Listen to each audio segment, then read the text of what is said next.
নমস্কার, আমি রূপসী হালদার। আজকে আবারও চলে এসেছি একটি নতুন পর্ব নিয়ে। পড়ছি অবরুদ্ধ নিশীথ। লেখনীতে রয়েছেন তেজস্বিতা মর্তুজা। পর্ব 14। সেই দিনের ঝামেলা মিটিয়েছে হামজা। জয়কে আর ভার্সিটি মুখো হতে দেয়নি। সে গিয়ে প্রিন্সিপাল এবং সাধারণ সম্পাদকের সঙ্গে ছোট্ট একটা মিটিং করে ঝামেলা মিটিয়ে এসেছে। তা কতটা মিটেছে জানা নেই। রাতের গাড়ি জয়ের। সে ঢাকা যাবার সময় কোনোদিন কার ব্যবহার করেনি। বাসে যায়। এতে তার ইন্টারেস্টটা কি তা জয় জানে ভালো। রাত 10টার সময় দুজন হোটেলে বসে আরাম করে খেলো। এরপর দুটো সিগারেট ধরালো। জয় সিগারেটে টান দিয়ে হামজাকে বলল, আমি 3 দিনের ভেতর ফেরার চেষ্টা করব। তুমি ছেলেদের অ্যালার্ট থাকতে বলো। আর এত চিন্তা করো না হুদাই। তোমার যে প্রতিদ্বন্দ্বীগুলা ভোট করতেছে তাদের লোক টাকা দিয়েও ভোট দেবে না। এটাই অপশন তাদের কাছে। তুমি মাঝার সুস্থ হতে হতে ইলেকশন শেষ হয়ে যাবে। খুব খারাপ কিছু হবে না। হামজা কথা না বলে সিগারেটটা ঠোঁটে নেয়। বের হওয়ার সময় জয় একটা পরনে হাফ স্লিভ টি শার্ট পরেছে। জ্যাকেট অথবা গরম কাপড় কিছু নেই। ওভাবেই দৌড়ে ছাদে গেল। কবুতরের ঘরে পানি দেওয়া দরকার। সে চলে গেল। তরু কতটুকু যত্ন করবে এদের তা বলা যায় না। ফোনের ফ্ল্যাশ জ্বালিয়ে কোনোভাবে দেখলো কবুতরগুলোকে। একা একাই 2-4টা কথাও বলল কবুতরের সাথে। নেমে এসে তরুকে শশালো। কবুতরদের যেন ঠিকমতো পরিচর্যা করা হয়। নিয়ত বাড়ি ফিরে সবগুলো লাথি মেরে নয়তো বাড়ি ফিরে সবগুলোকে লাথি মেরে বের করবো বাড়ি থেকে। ঘড়িতে 10:30 বাজে। বের হওয়ার আগ মুহূর্তে রিমির কথা মনে পড়লো। ওকে একটু জানানো দরকার। বের হওয়ার আগে রিমি কাপড় ইস্ত্রি করছিল। জয় লম্বা করে একটা সালাম দিল, যেন কত দূর থেকে মেহমান এসেছে। রিমি তাকালো কথা না বলে। রেগে আছেন কার ওপর? আমার ওপরে? রেগে কেন থাকবো? মহিলা মাইন্ডসের রেগে থাকার জন্য বিশেষ কারণ দরকার হয় না। রিমি ঠ্যাস দিয়ে বলল, হ্যাঁ আপনি যখন বলছেন তখন তাই। আফটার অল মেয়ে লোক ব্যাপারে খুব জানাশোনা আছে আপনার। গায়ে মাখল না জয় কথাটা। প্যাচপ্যাচে হাসি হাসল। আছে বলেই তো বলছি। সে যাই হোক, পরীক্ষা দিতে যাচ্ছি। আপনার আল্লাহর নামে একটু দোয়া কালাম করে ফুটো দিয়ে দেন। আমার তো মাটা নাই। দোয়া টোয়া চাইব কার কাছে? আপনার আবার দোয়া লাগি নাকি? আপনি দোয়াতে বা আল্লাহতে বিশ্বাস করেন? জয় কথা না বললে রিমি বলল, মানে মামি তো আছে, তার কাছে কি দোয়া চান? জয় বসলো বিছানার ওপর। ভাই এমনিতেই খুব টেনশনে আছে। বোঝেন তো কত দিকের চাপ। ইলেকশন ঝামেলা তো বোঝার কথা আপনার। তার ওপর চারিদিকের বহুত ফ্যাসাদ লেগে আছে। এই সময় ভাইয়ের দরকার আপনাকে। অথচ সপ্তাহ হয়ে গেল আপনি কথা বলেন না। কোনো কিছুতেই আপনার উপস্থিতি দেখা যাচ্ছে না। ভাইয়ের মুখের দিকে তাকালেই বোঝা যায় তার ওপর দিয়ে কি চলে যাচ্ছে। এখন খুব করে তার আপনাকে দরকার। আপনি তার বউ। তার পরেশানি দূর করতে আপনার বিকল্প নেই। রাগ করে থাকবেন না আর এখন। আমি থাকবো না কয়েকদিন ভাইয়ের পাশে। আপনিও মুখ ফিরিয়ে থাকলে। এবারে গলার সব নরম পরিবর্তন হয়ে জয়ের নিজস্বতা এলো। সমস্যা বা ঝামেলা যদি আমায় নিয়ে হয়, আমি তো আর ক্ষমা টমা চাইবো না জানেনই। অথবা আফসোসও করবো না। আপনি কিসের আশায় রেগে থাকবেন তাহলে? অন্তত যতদিন বেঁচে আছি এভাবেই চলবে হয়তো। তাই বললে তো আর চিরদিন রেগে থাকতে পারবেন না। তো কদিন আগ আর পিছ, কেননা এখনই ঠিক হয়ে যান। আমি জিনিসটাই এমন ভাবি, যেখানেই আমার অবস্থান তার আশেপাশে কিছু না কিছু ক্ষয়ই হয়। এটা আমার নিজস্বতা বলা চলে। মেনে নিন। হাসি। ভালো থাকবেন। অকপটে নিজের অসুস্থতা স্বীকার করে বের হয়ে গেল জয়। হামজা বাইরে গাড়ি নিয়ে দাঁড়িয়ে আছে। সোফার হাতলে ঝোলানো শাল চাদরটা ওড়নার মতো গলায় পেঁচিয়ে নিল। বাস স্ট্যান্ডে গিয়ে দুটো টিকিট কাটলো হামজা। পুরো দুটো সিট জুড়ে একা লাগে জয়ের। পাশের চায়ের দোকানে বসে দুজন 2 কাপ চা খেলো। 1 প্যাকেট সিগারেট কিনে নিল জয়। ঘাড়ে গামছার মতো ইয়ারফোন ঝুলছে। বাসে ওঠার আগে হামজা জয়কে অন্ধকারের দিকে নিয়ে গেল। এদিক ওদিক তাকাতে তাকাতে জয়ের হাতে চাদরটা আড়ালে তার সেমি অটোমেটিক পিস্তলটা তুলে দিল। জয় বিরক্ত হলো। এই শালার কি দরকার? ও আমার হাতে থাকলেই একটা পাপ কাজ হয়ে যাবে। তার চেয়েও বড় কথা, আমি বিপদ ক্ষেত্রে থেকে দূরে যাচ্ছি। তুমি থাকবে ওইখানে। মালটা তোমার দরকার বেশি। হামজা গম্ভীর স্বরে বলল, চুপচাপ এটা প্যান্টের বেল্টে গুজে ফেল। আমার বাপ হওয়ার চেষ্টা করবি না। আর এটা তোকে পাপ করার জন্য নয়, বরং সেফটি ডিফেন্সের জন্য দিচ্ছি। ওই বাসেও তোর সাথে মৃত্যুদূত যেতে পারে। বাসে ঘুমিয়ে পড়িস না যেন। ইয়ারফোনের সাউন্ড হাই রাখবি। পরীক্ষা শেষ করে 1 ঘন্টা এদিক ওদিক দেরি করবি না, সোজা দিনাজপুরের বাস ধরবি। কথা শেষ করে ছোট্ট একটা পকেট ছুরি এগিয়ে দিল হামজা, একটা পকেটে রাখা। ভালোভাবে পরীক্ষা দিস, এসব কোনো চিন্তা রাখার দরকার নেই মাথায়। পরীক্ষা খারাপ হলে আমার কাছে জায়গা হবে না তোর, সুতরাং সম্পূর্ণ মনোযোগ যেন শুধু পরীক্ষায় থাকে। বাসে জানালা খোলা রাখবি না। আর টি-শার্টটি বা পরেছিস কেন, ওটা সহ প্যান্টটা খুলে ফেল। খুব গরম পড়েছে তো, পৌষ মাস বলে কথা, চারিদিক খুব গরম। জয় হেসে পেল নির্লজ্জের মতো। জ্যাকেট আনেননি সাথে? আমার শীত লাগে না, জানেনই তো। কবিরকে বলে দিয়েছি, ও সব সময় সাথে থাকবে তোমার। মামাকে রাত বিরেতে বের হতে দিও না। হামজা নিজের জ্যাকেটটা খুলে ফেলল। জয় নিষেধ করার সাহস পেল না। এ পাবলিক প্লেসে হামজা ঠাস করে একটা চড় মারলে মানিজ্য থাকবে না। জ্যাকেটটা কুনোয়ে বাঁধিয়ে পিস্তলটা প্যান্টে গুজে চাদর জড়িয়ে নিল গায়ে। বাসে উঠতে গিয়ে আবার দৌড়ে ফিরে এলো। লাইটার বা দেশলাই কিছু নাই আমার সাথে, লাইটারটা দাও। হামজা লাইটার বের করলে তা হাতে না নিয়েই আলতো করে একবার বুক মেশালো জয়। পরে লাইটার নিয়ে দৌড়ে গিয়ে সবে চলতে শুরু করেছে বাস, সেটাতে লাফিয়ে উঠল। পরদিন অন্তুর ইনডাইরেক্টলি অ্যানথ্রোপোলজিয়া পরীক্ষা। অন্তুর মনে হয় নৃবিজ্ঞান হলো সবচেয়ে বাজে সাবজেক্ট সমাজবিদ্যার বিভাগে। বাকিগুলো ভালো না, তবে এটা অসহ্যকর। অনেকক্ষণ যাবৎ আম্মু ডাকছে খাবার জন্য। অন্তু ঠিকমতো জবাব দিতেও পারেনি। দরজার বাইরে থেকে অনুমতি চাইলেন আমজাদ সাহেব। আসবো? অন্তু বিরক্ত হল। আব্বু, এই স্বভাবটা যাবে না তোমার? আমার ঘরে ঢুকতে কিসের অনুমতি? আমজাদ সাহেব বারবারের মতো এবারও ভেতরে এসে দাঁড়ালেন। চল, আমি খেতে বসবো। আচ্ছা, তুমি খেয়ে নাও, আমি সময় পেলে খেয়ে নেব। আমি খেতে বসবো। আব্বু, আমি পরে খাচ্ছি, ক্ষুধাই লাগেনি, মানে রুচি পাচ্ছি না। ধমকে উঠলেন আমজাদ সাহেব। কিন্তু আমি এক্ষুনি খেতে বসবো। অন্তু হার মানল, তাকিয়ে বলল আব্বুর দিকে।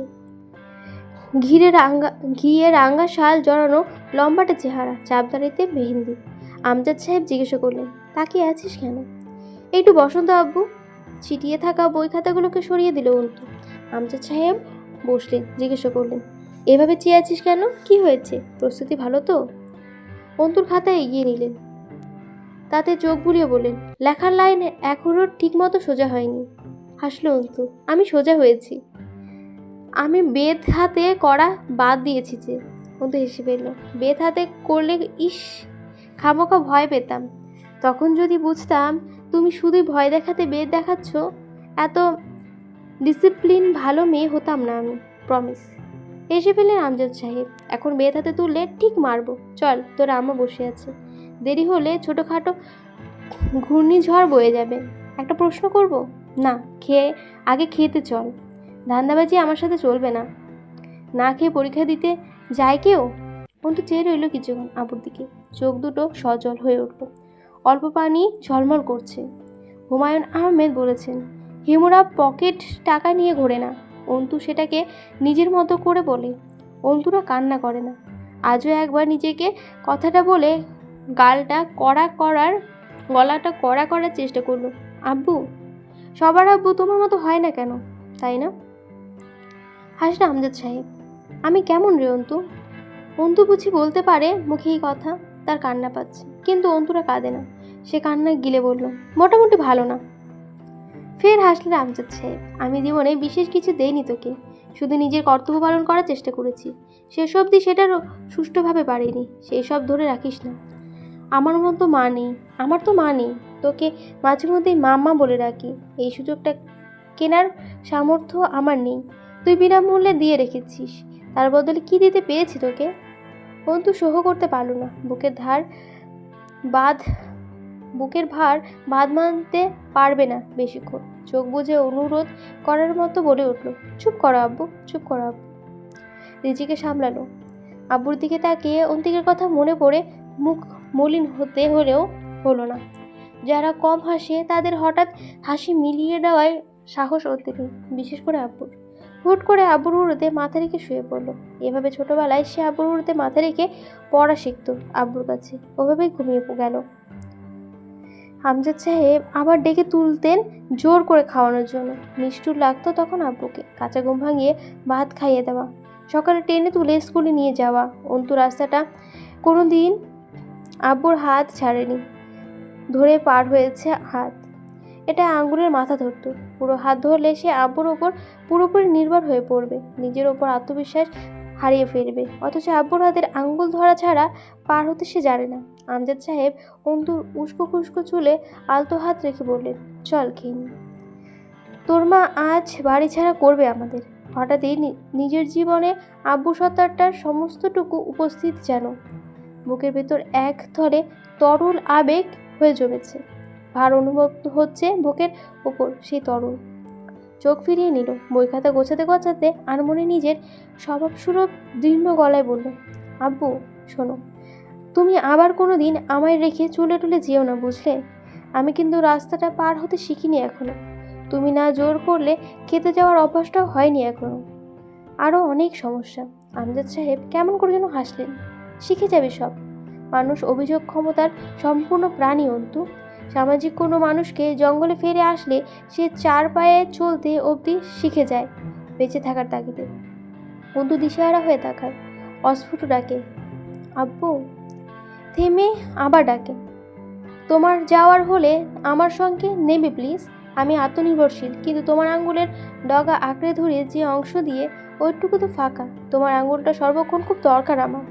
অন্তুর কণ্ঠে শাসনের স্বর, অথচ গলা শুকিয়ে আসছে, থরথরিয়ে কাঁপছে ঠোঁট দুটো। একসময় আবার তুতিটা ভেঙে এলো অন্তুর অন্য দিক দিয়ে ফেরে। আমজাদ সাহেব প্রাণ ভরে মুচকে হাসলেন। হাই স্কুলের প্রবীণ প্রিন্সিপাল একবার বলেছিল, বুঝলে আমজাদ, অন্তু হলো তোমার ফটো স্ট্যাপ কপি, কিন্তু বোধ হয় মেশিনের গড়বড়ে ছেলে না হয়ে মেয়ে হয়ে গেছে। অন্তুরা জানে না বাপেরাও অন্তুর মতো হয়, মুখে ফোটে না তো তাদের। কেউ চিরদিন থাকে না অন্তু, যিনি থাকবেন তিনি তোর রব। আমি কেবল মাধ্যম একটা, আর তুই আবার আমানত। এই ক্ষণস্থায়ী সাক্ষাতে এত মায়া লাগাতে নেই অন্তু। মায়া মূর্খদের দেহে পরিজীবীর মতো বাস করে, শুষে শুষে খেয়ে ফেলে তাদের জীবনের রসকে। তুই তার নিজের ভেতরে রাখবি না। অন্তু নিজের ওপর বিরক্তিতে নাক মুখ কুচকে গলার স্বর শক্ত করে বলল, আব্বু।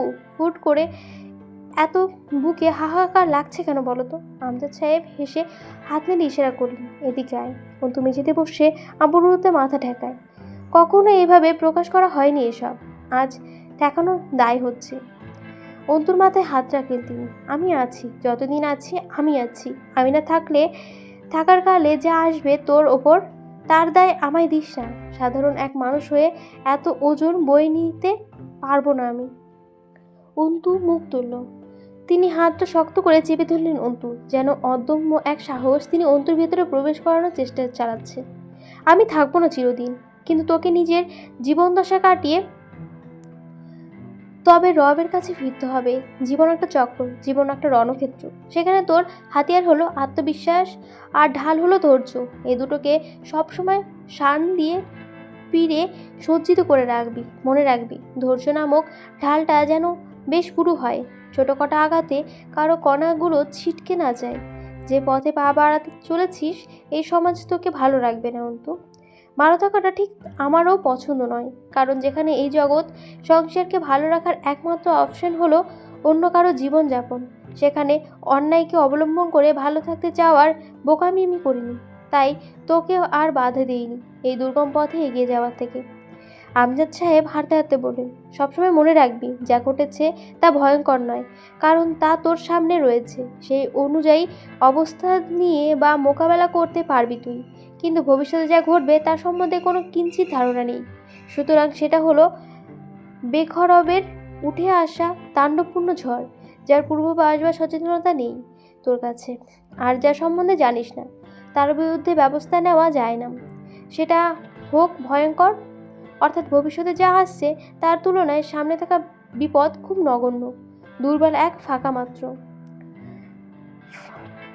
ভবিষ্যতের অজানা বিপদের চেয়ে একটা দুর্বল, এবং এই দুর্বলের বিপদের চেয়ে তুই বহুগুণ শক্তিশালী, বহুগুণ। অন্তু আজ অবধিও কোনোদিন আব্বুকে ছাড়া কোনো ছোটোখাটো পরীক্ষা দিতে চায়নি। তিনি স্যান্ডেল খুলে পরলেন না। পরে দেখলেন অন্তু তা পরিষ্কার করেছে একটা কাপড় ঘষে। গম্ভীর হলেন আমজাদ সাহেব। তোকে নিষেধ করেছি না এসব করতে? স্যান্ডেল পায়ের জিনিস, তা আবার ঘষে মেজে পরিষ্কার করার কি আছে?